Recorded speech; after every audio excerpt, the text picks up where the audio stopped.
Talk 580 1059 KMJ. Welcome to the Marc Kapetan Show. This is attorney Marc Kapetan, your host. Today's show is brought to you by the Kapetan Brothers Law Firm, serving the Central Valley since 1995. If you or anybody you know has been injured in an auto accident, a truck accident, or a motorcycle accident, give us a call at 559-498-8000. Or if you've been arrested or cited for a criminal offense, call us 559-498-8000. Kapetan Brothers, we are the Valley's law firm. Well, we had his partner here a long time ago, Dave Fansler, who did not want to be on video, so we got his more handsome partner. No, are you serious? No, listen, Dave is more handsome than you and I put together. He's like the love child of Apollo and Athena, I think. But we have the other co-host of the restaurateurs with Dave Fansler and Mike Sherinian every Saturday at 1 p.m. on KMJ. He's been a restaurateur for 40 years in this restaurant business here in the Valley. He's been the owner, he is the owner of the Elbow Room Bar and Grill, and more recently co-owner of Riley's Brew Pub. Mike Sherinian, welcome to the show, Mike. Mark, thanks for having me. Great to be here. Love your show. I appreciate it. I love your guys' show too. I tell Dave, I said, I love your show, and I'm so envious because all you hear is this. You hear, so this is the new ponzu dipped, ahi sushi, and what do you think? I thought, how envious to kill all that time just eating food. When they were asking us to provide content, they didn't know that we were going to provide food and wine as the content. It's awesome. I went to your first one, first or second one with Ray Appleton sitting there, and in fact, it was almost as if the waitress didn't know what to do, and I said, "Keep bringing food, keep bringing food." I remember that. What a great show you guys have. It's kind of evolved, and Dave and I just get along so well, and it's interesting because so many people think because we're, I guess, in concept competitors, but really, really dear friends, and on a personal level, we really like each other, and professionally, I mean, Dave is just absolutely top-notch, so generous, and, the show is just kind of a reflection of a genuine friendship and a passion for the restaurant and hospitality industry, so it's easy. You guys really do have something together because, number one, it's not only the fact that you guys are together every Saturday or whenever you guys pre-record it, because I think it's pre-recorded a lot nowadays too. But you sit there and you go, well, how much can guys talk about the restaurant business? But you guys have been doing this for now how many years? God, I want to say it's 3 or 4. Yeah, I think. Yeah, and it's usually at one of the restaurants. So you have Elbow Room, you have Riley's, Dave has Westwood's, Pismo's, and Yosemite Ranch. Yeah. But you guys also go out to other restaurants too now, huh? Yeah, well, pre-COVID, we would rotate between Pismo's, Westwood's, Elbow Room, and Riley's. Once or twice, we've been out to 5 with our dear friend Pat LaRocca. I was just there last week. I love it. Oh, God, he's the best. He is the best. He's dangerous. So, yeah, there would be a rotation. Now, during the pandemic, we're in studio doing the show. Right. And most people would sit there and think, well, gee, you don't want to be with your competitors. But I think you understand the same thing because we were in the bar business. We had the Cadillac Club way back in the day. Right. Is if you get enough of the competitors around, all working for the same goal of having great food, great, and great live entertainment or whatever it is, that everybody benefits, right? Yeah, there's no doubt. Action creates action. And I think there's a genuine sharing. And I kind of, the analogy or the comparison could be a lot of farmers are extraordinarily generous with one another because they understand each other's struggles. Right. I think the restaurant business is the same way. I mean, Dave and I and Pat and other, John Kabajian, who you mentioned, we were off air, dear friends, and the collaboration on an ongoing basis is always there. And it could be something seemingly trivial, or it could be, Dave and I have had some really big discussions on some things that I'm now doing at the Elbow Room.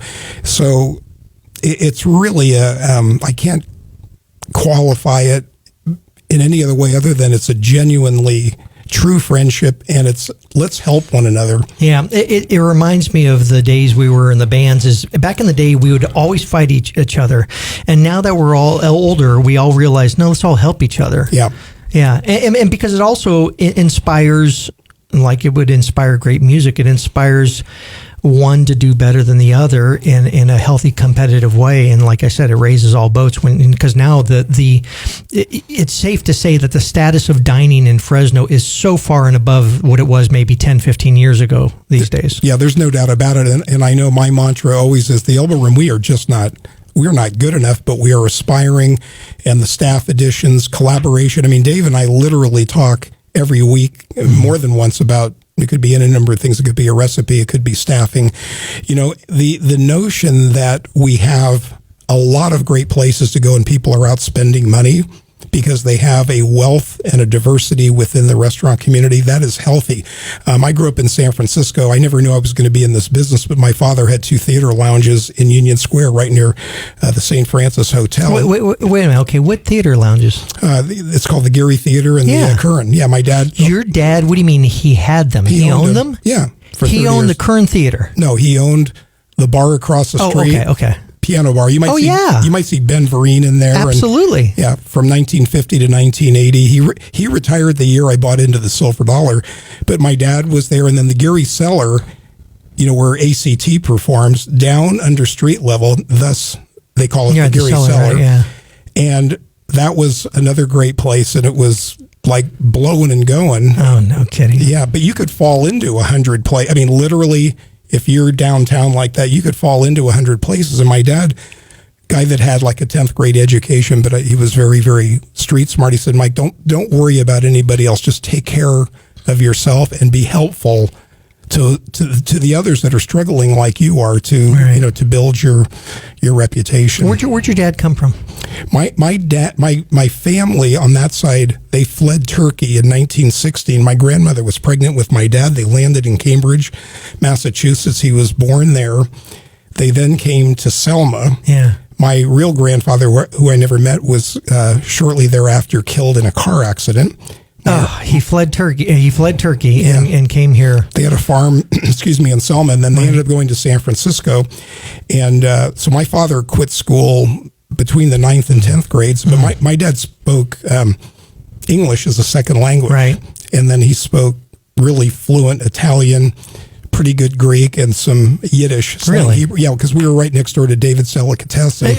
But Armenian name, right? Sherinian. Sherinian, yeah. And my mother was all Irish. My dad was all Armenian. Armenian. Oh, geez, there were a lot of arguments. There was a lot of drinking. Have you been back to Armenia? I have not, but I really like to. You talk for restaurants and coffee shops and stuff. It is so cosmopolitan. It was beautiful. Yeah.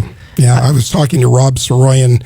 That's who I went back with. Within the last year. Yeah, incredible. And Marshall Mushagian. And absolutely. Yeah, there's tremendous things are going on and big collaborations between the United States and different communities. Do you travel much to get ideas for your restaurant? Not as much as I would like to, but the answer is yes, in the sense of, being from the Bay Area, from San Francisco, anytime we go anywhere, we probably go to Napa more often than anywhere, actually. But yeah, we're always on a kind of a whirlwind tour to say, can we pick up one thing from someplace and incorporate it? We were just talking about the Flora Farms down in Cabo, in San Jose del Cabo, farm to table restaurant. Beautiful, right? We fell into that. We were in Cabo, and our mutual friend, Frank Arnold. Frank Arnold. And Larry Friels. Frank's alive, but, but Larry and Gail were talking about it because they were friends with the lady that's the owner of it. And so we're in Cabo with some friends from San Francisco. Right. And when we come back off a break, I can, if you want, tell you the rest. But we literally got lost and found ourselves there. Folks, I gave him the 30-second little hand sign, and being the radio guy that he is, you've been the only guest who actually says, well, we'll talk about it after the break. That was perfect. Oh, boy. We're going to be right back on the Marc Kapetan Show with Mike Sherinian, owner of the Elbow Room Bar and Grill. This is KMJ.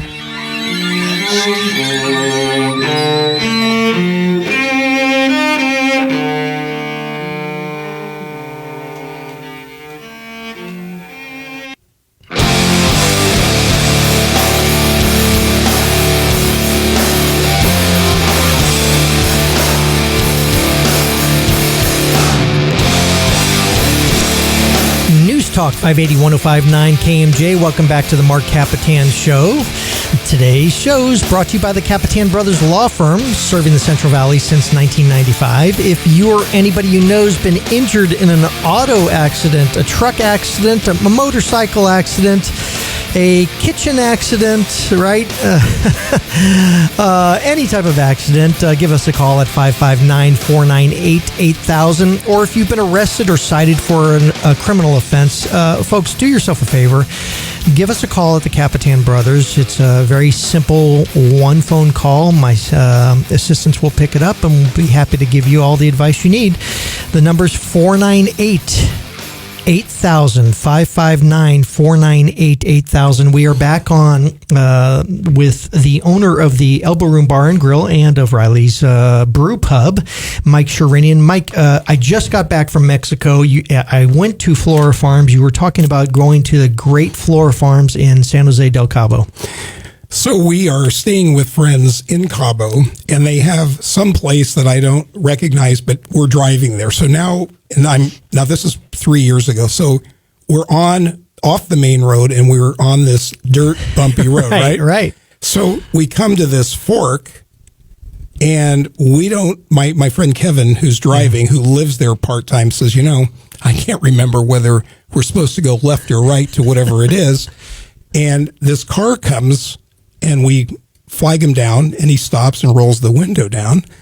And we go, "Is where you came from, was it such and such?" He says, "No, that's Flora Farms." Now, nobody in the car, my wife, Kevin and Sally Booth, the three of them don't know anything about Flora Farms. Oh, you weren't going there? No. Oh, wow. But, in fact, I mistold the story.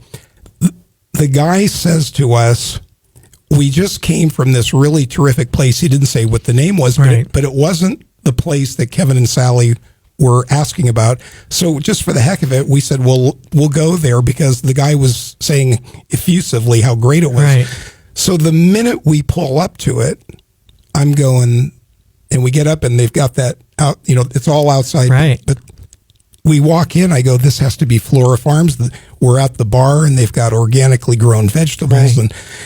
And they go, "Well, Flora Farms, what is it?" So I launch into the Larry and Gail Friel story of how wonderful this place was. And you probably ought to do the rest of the description of it because it is spectacular. Well, I'll tell you, if anybody goes down there, I go about 2-3 times a year down to San Jose del Cabo, and I see our mutual friend Frank Arnold and his wife Carmen.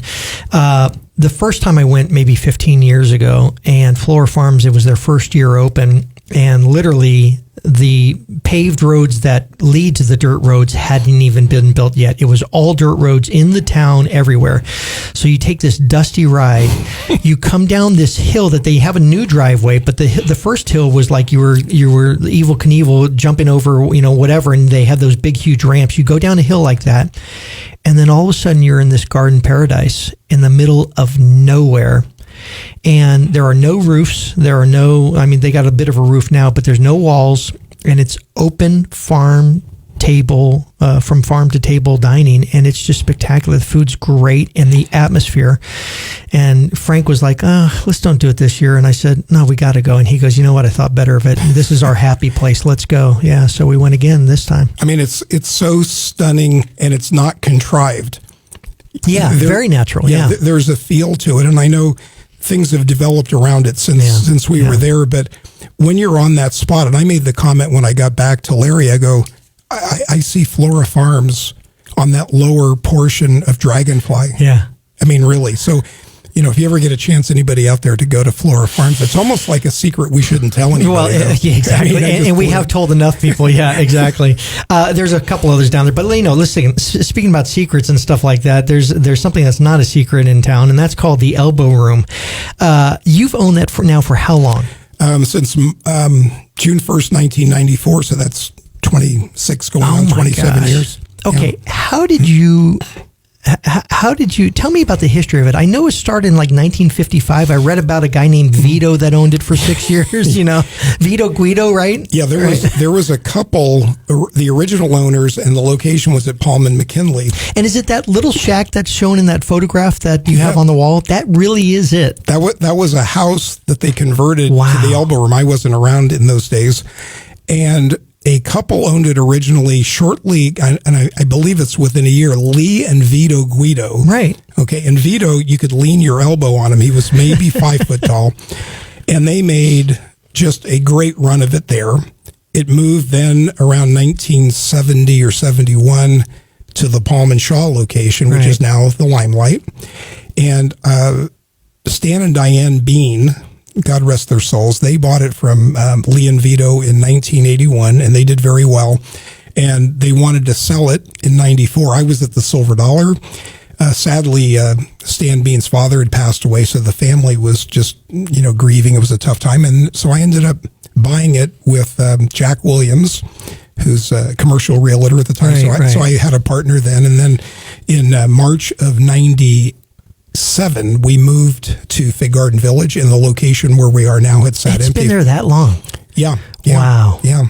And, when we moved into Fig Garden Village, it was really funny because, as you know, the old elbow room was this kind of dark little hideaway. Right. Like the Norms where they open the door and all the light comes in. Yeah, exactly. You talk about having the regulars, and you'd see a little bit of everybody from, off-duty cops to all the politicians and attorneys and what have you. So it was just a cool spot, but we had, in front of us, no smoking.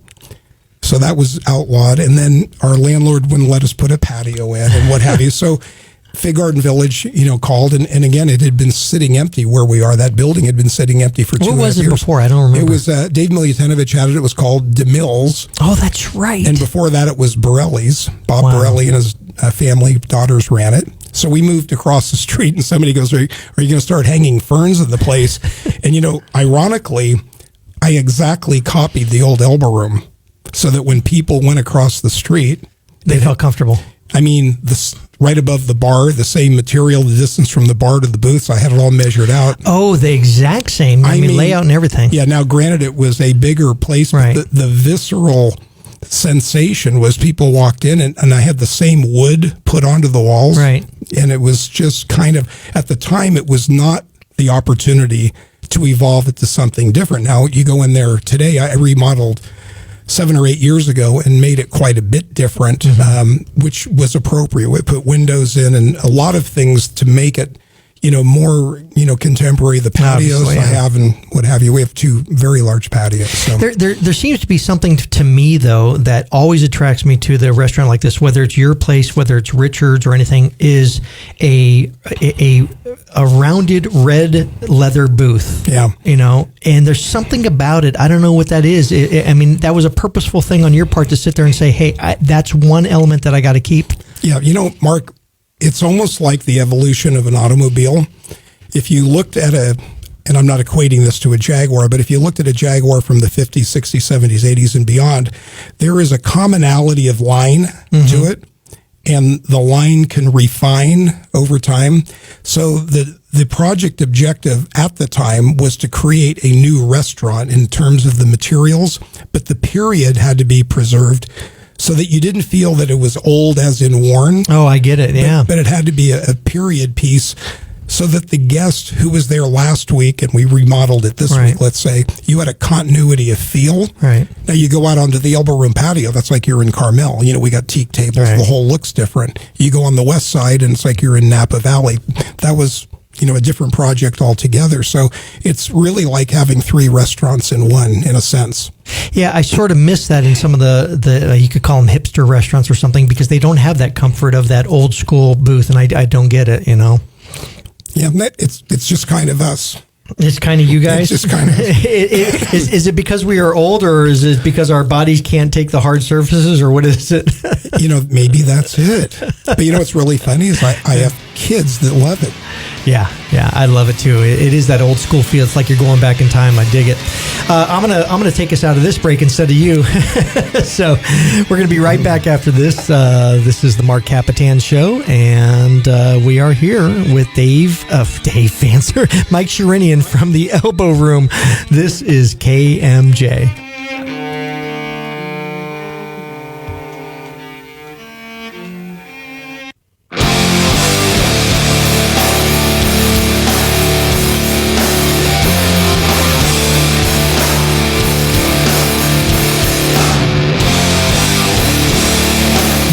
Talk 580 1059 KMJ. Welcome back to the Marc Kapetan Show. I'm attorney Marc Kapetan, your host. Or your host, as my producer Marcella Taylor's girls like to hear. Your host. They make fun of me at the house because I'm Marc Kapetan, your host.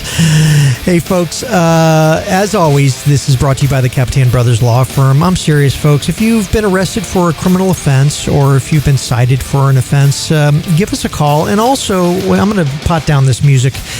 When I talk about the accidents, if you've been in an accident, it's a very worrisome time. I get it. We offer free consultations. It's just a matter of picking up the phone and giving us a call and speaking to one of our assistants. They'll eventually put you in touch with us because it's a very difficult time, and we'll ease your mind when it comes to that kind of stuff. So again, Kapetan Brothers, 559-498-8000. We are the Valley's law firm. We're back on with Mike Sherinian. He is the owner of the Elbow Room Bar and Grill, and more recently the co-owner of Ripley's Brew Pub.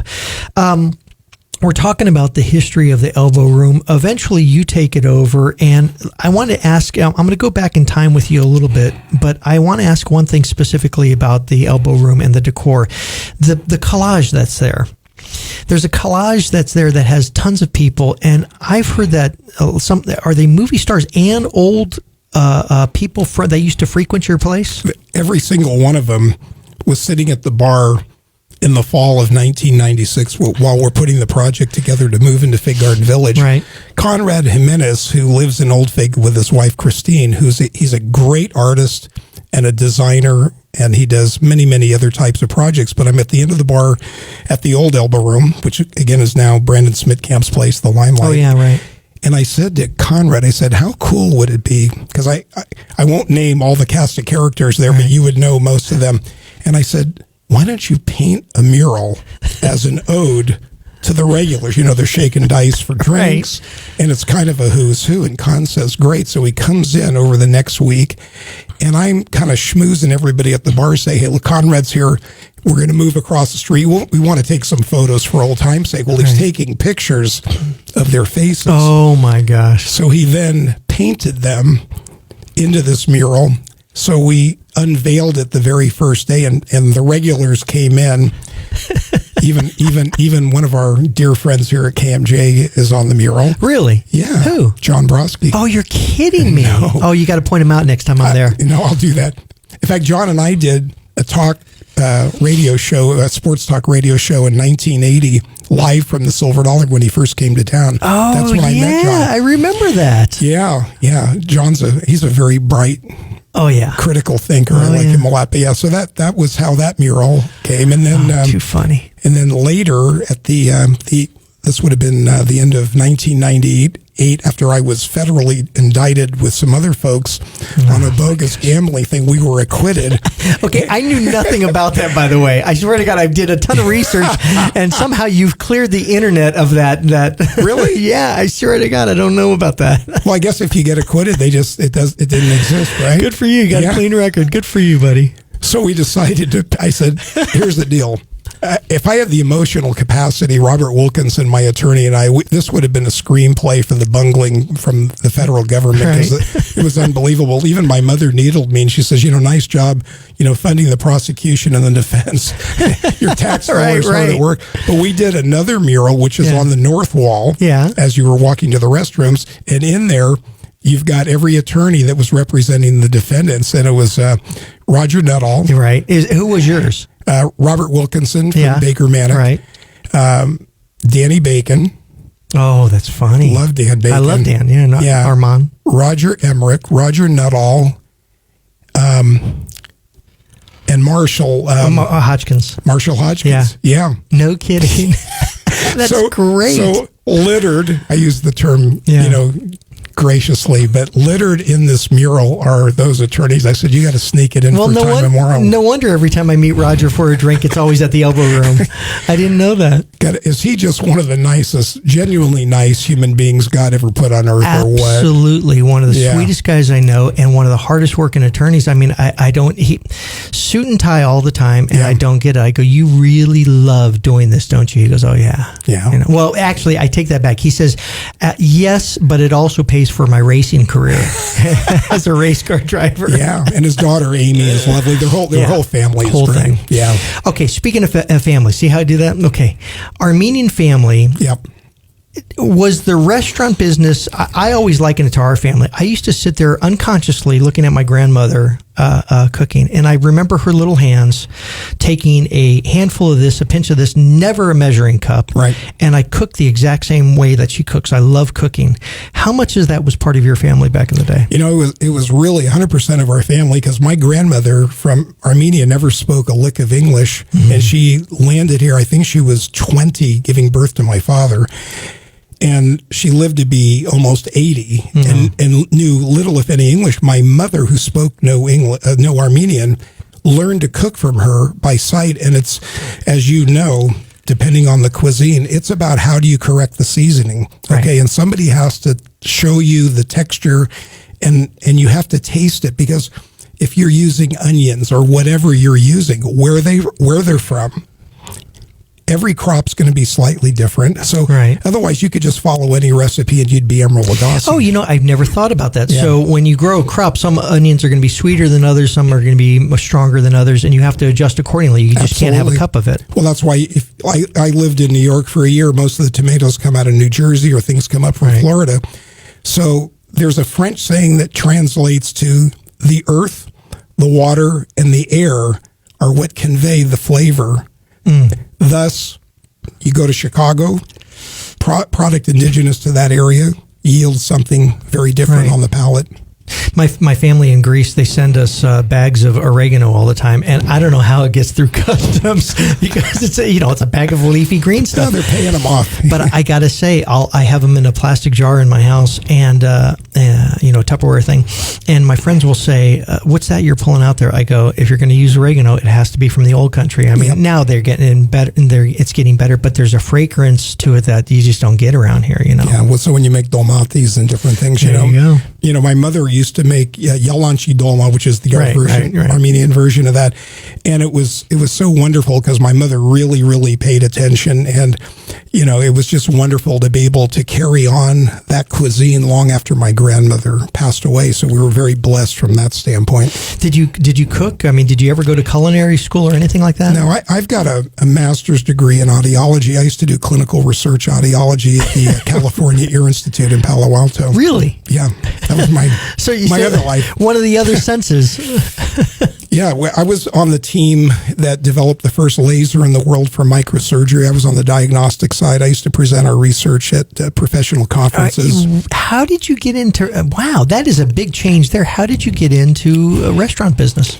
Well, growing up around it, I was the youngest child. My brother worked for my dad in San Francisco and different places, and my aunt was very influential. She was a speech pathologist in Southern California. I admired her, and I still admire her, even though she's long gone. But so I came to Fresno by accident. They had a great communicative disorders department, but then I elected to go into audiology, and I'm a published author. And we had the first ear bank in the world in Palo Alto for the transplantation of eardrums. So it was very exciting professionally, and I had such a great job. Probably if I had a crummy one, I would have stayed in the field. But I had worked at the Silver Dollar all through college, and the brothers there treated me like a son. And when I came back to Fresno one Thanksgiving, I went over to the Silver Dollar, and they said, "Hey, listen, we're going to retire in a year. We want you to come back and manage it, and we'll make you an opportunity to buy in." I had no money, zero. Yeah, but you had the drive. And my mother flipped out that you were quitting audio. She wanted her son to be a doctor. Is that what you're telling me? I got excommunicated from the fair. Excommunicated. That's great. We are on. We got one more segment to go. We are on with Mike Sherinian from the Elbow Room, and also from Riley's Brew Pub. Now a restaurateur, former audiologist. I could have used him back in the day when the rock and roll beats were killing my ears. I actually went to the one here in Fresno State, so I may have seen you back then. This is a KMJ, the Marc Kapetan Show. We'll be right back after this. How's that for a rambling exit? That's okay. Okay. It's News Talk 580 1059 KMJ. Welcome back to the Marc Kapetan Show. This is attorney Marc Kapetan, your host. As always, today's show is brought to you by the Kapetan Brothers Law Firm, serving the Central Valley since 1995. If you or anybody you know has been injured in an auto accident, a truck accident, or a motorcycle accident, give us a call at 559-498-8000. Or if you've been arrested or cited for a criminal offense, call us 559-498-8000. Kapetan Brothers, we are the Valley's law firm. I'm rushing back into this because we just had a stimulating conversation about audiology from a former audiologist, Mike Sherinian, who's now the owner of the famed restaurant, the Elbow Room, and also Riley's Brew Pub. What's going on with the Elbow Room? Are we able to go there? Are we able to eat there? Yeah, by law, and this is an interesting question because you've got city, county, / the state. Right. So, yes, we are able, under the current situation as of this date, to be dining outdoors only, no indoor dining. Right. Okay, so that's what's been put into place all over California. Now, within each county, there could be other things layered on top of that. Like if you're in Los Angeles, they won't allow televisions to be played, even outdoor dining with the TV, because apparently it's an incentive, to keep you there longer. And I think in Los Angeles, they're worried about large crowds convening at restaurants. Wow. Yeah. Okay, so is it driving you crazy as a businessman? Because it's got to be, everybody knows, or I don't know if everybody knows, the restaurant business is a very, very difficult, risky business to be in. You have pulled it off. Dave Fansler's pulled it off. There's a lot of people that are failing. And are you... is it safe to say that you're disappointed in the way, not the local government, but the state governments run this, in the fact that there's not clear guidance on these things? Yeah, I mean, it's really disconcerting because there has been no consistency even on what the data is. So right. From county to county, from day one, they've never put together, they being the state, a template so that you had a consistent view of what the data is. And as you've seen 3 different times, the metrics, or what is viewed as an important metric, it has changed. So it's kind of a moving target, right, where we're at right now. There are great restaurateurs that are small, large operators through no fault of their own. They're going away and never coming back, and that's criminal. Never coming back, right. Yeah, I mean, you can't, it's not like flipping a switch. You've got ongoing overhead, you've got lease obligations, you have insurance obligations. Just imagine any business, literally, okay, tomorrow you can't do any business. And you're going, wait a minute, I've got payroll, and then I've got the rent, and I've got all these other overhead factors. So, yeah, I mean, California has demonstrated one thing at a minimum, and that's the fact that at the highest level of the state government, they have no clue how business works. They've got the supply chain screwed up. Right. They've got people out of work. They've got owners of businesses. The restaurant industry is the number one sales tax generator in California. I didn't know that. Yeah, $9 billion a year. Yeah. $9 billion. Second would be car dealerships. It was interesting that you said about that is... They have basically the commodity coming into California to supply these restaurants. Most of them have never had a solid working job. They've immediately gone into politics at a very young age. Right. And I never thought of that. I don't know how to do that kind of stuff. I've been an attorney for 35 years, but we're horrible, or 30 years but we're horrible business people, typically us attorneys. There's a whole side of the restaurant and other businesses in California that you need to really understand your business, including having your politicians know how to supply you guys, right? Yeah, there's no ifs, ands, or buts. You articulated that well, and you've got a huge disconnect. I don't know how else to describe it, but you described it perfectly. Somebody got a college degree, became a clerk in some office, right, then got groomed to run for office, and it's a perpetuation of the political system and the morphing of it right now into such vile hatred amongst the parties that they can't get anything done. But the fundamental misunderstanding of how business and commerce works is really horribly evident. As an audiologist coming into this thing, did you have an understanding of what it took, or was there a big learning curve for you?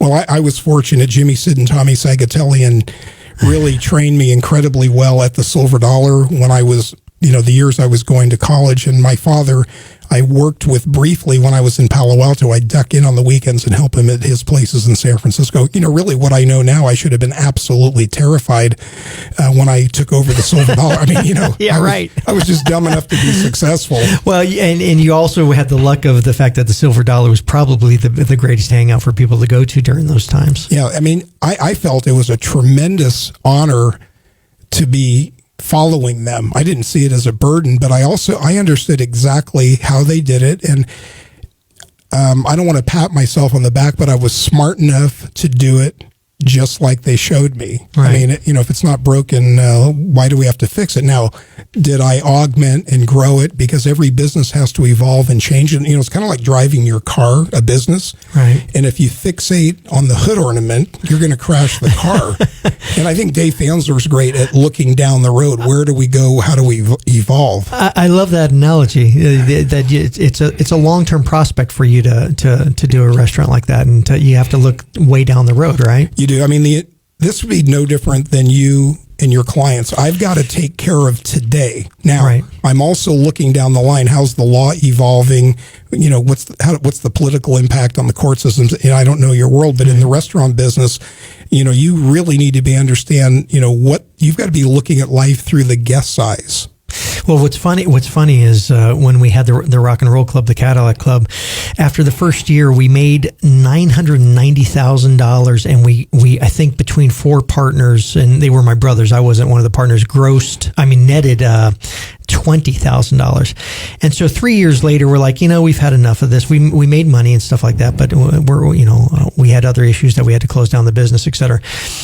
And we would tell people, it's just not a good business. We only made $20,000 the first year. And every restaurateur told us, you made money the first year? Yeah. Good because you don't make money until 3-4 years later, typically, right? Yeah, and you better have a lot of horsepower to stay losing money for 3 or 4 right. years so you can get it done. Riley's Brew Pub, your newest place. What inspired that?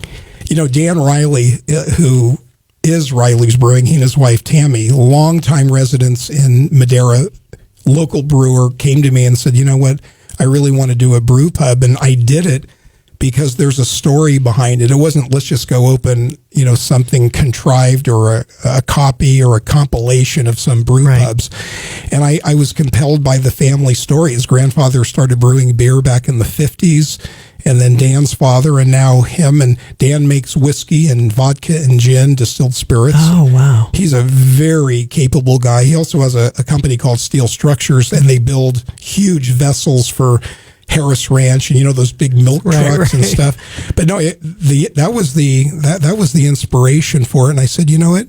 I like it, and I like the idea of a brew pub with a bar right. and what have you. So it was thanks to Dan Riley. Like I said, I called one of my assistants and I said, "How's Riley?" She goes, "Well, my boyfriend goes there more often than I do." And I said, and he goes, you could hear him in the background going, "It's great, I love it." No, we've got it's a very, very exciting concept, but the location is great. It's right next to the Clovis Community Hospital. The area is growing, and we've got them from little kids and moms and dads to right. a little bit of everybody. So I like the environment. Well, good for you. Listen. We got about 30 seconds. You know how the radio thing goes. Actually, we got about a minute and a half, but I'm going to cut you short. What is the one thing? This is a dumb radio question. You're one of the most famous restaurateurs here in Fresno. What is the one thing that you could try to tell people out there in Fresno for you and for all the restaurateurs out there? I'm going to tell you 3 things. The customer's the purpose of your work and not an interruption of it. Treat everybody like you are bringing them into your own home. And the third thing is you and everybody on your staff do something, each of you, each day to make one new customer. And then you have exponential growth. You're in charge of about how many people now? 200. Well, everybody out there in Fresno, there's Mike Sherinian and the Elbow Room and Riley's Brew Pub that would love your business. There's 200 people that he supports that need your business. And with all the other restaurants out there, please go out, support your local businesses, support your local restaurants. I appreciate you being on the show, Mike. It was great. Thank you very much. Thank you. We'll be back next week on the Marc Kapetan Show. This is KMJ. We'll see you at the restaurants. Well, thanks for having me on. That was really nice.